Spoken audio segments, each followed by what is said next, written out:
Finally guys, nakita na natin yung display natin na pagkakaroon ngayon. So, andito ako. Ayan, ito yung bawang sumuntulang ko. Yung non minha na yung surroundings. Ayan. Finally guys, I find the school. And I'm here now. Let's go. Bawal yata yung shit. Ito nga lang yung school ko. Kaso nag-chinits ako. Hello! Yeah, no? Ganda naman ang school nila. May pusok-pusok pa. Sa taas tayo. Sa taas pa daw. Alam mo yung bago ka sa school. Hindi mo alam, hahanapin mo yung classroom. From this, in here. Wow. Ganda ng classroom. Excuse me. Yeah.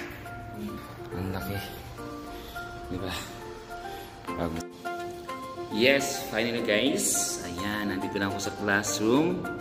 Ayan, at nakapagkasi na tayo ng isang klase. Hindi na ako video halina kasi nagmamadali na at nandito na yung mga huli. Okay. So nakita nyo naman guys, yung ating classroom ulit napakalaki and ang ganda ng kanyang tiles guys. Ang linis. O diba? Ayan. Yung makita nyo, meron sa London. Ito kasi yung ano, parang dancing lesson nila. So, pinuha na rin ng linis. Ayan, malaki siya. Alright. So, yun lang guys and maraming salamat and see you my next video. God bless everyone. Goodbye. Yes. Guys, tapos na yung aking klase. So, ituturo ko muna kayo saglit dito sa school na aking bagong pinasukan. Napakalaki din at napakaganda. Ayan, may bakod.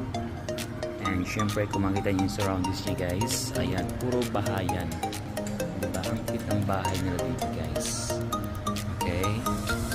Ayan, kung makita ninyo, dito sa likod, meron naman siya parang small na fish pond. And ito guys, oh, ginawa na ng yero yung hagdanan. Talagang matibay na siya. Okay.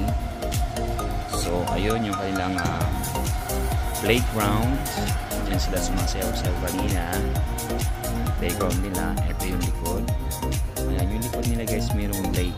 Ayan, parang kabuhan. At saka nakita nyo guys, ang maganda ng bahay. Diba? Ang cute lang, simple lang siya. Ayan o. And maganda ang weather today guys. Hindi masyadong mainit. Hindi na masyadong tama, mainit. Ayan, kamali.